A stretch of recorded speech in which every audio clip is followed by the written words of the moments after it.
Okay, so we discussed in the previous video that how we can calculate the mass of something, and for that we actually used an equation which was precisely the Newton's second law, F is equal to ma, in which m is the mass and F is basically the force and a is the acceleration of that thing.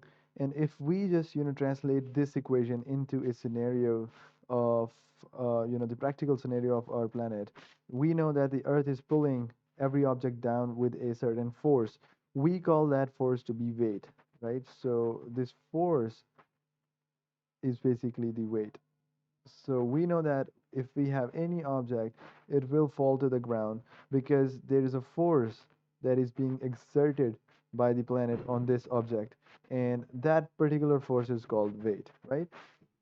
This object is, of course, containing some material, so it has some mass, and when it falls down, it will fall down with a certain acceleration, right? So we can just, rewrite this equation in terms of weight. Instead of writing F, I'm writing W. Instead of F, I'm writing W, which actually represents the weight because I define weight to be just nothing else but a force with which the uh, the earth is actually pulling any object towards itself, right? So weight is nothing but just the force due to gravity. And then it is equal to mass of that thing.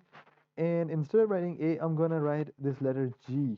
Why am I writing G instead of A? Because of course we know that this object is going to fall down with a certain acceleration, but we observe every single object. If the air resistance is assumed to be negligible, it will fall down with a specific acceleration, which is precisely 9.81 meters per second square, right? And we can round it off to 10 meters per second square, as long as your O level syllabus is concerned. So 10 meters per second square is the acceleration with which any object will fall down to the ground, given that the air resistance is negligible. So even if you have, a 10 kg of, a block of iron, and then you have just a 1 kg of, anything. You can even take iron, or you can just take a 1 kg of feathers.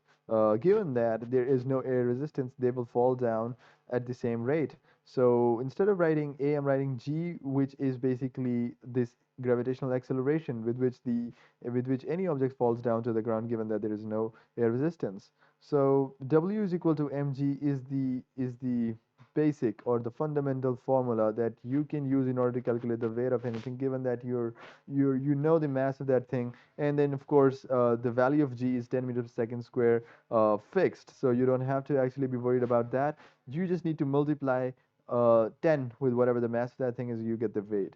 So that's how you calculate the weight of that thing, by just knowing the mass of that thing.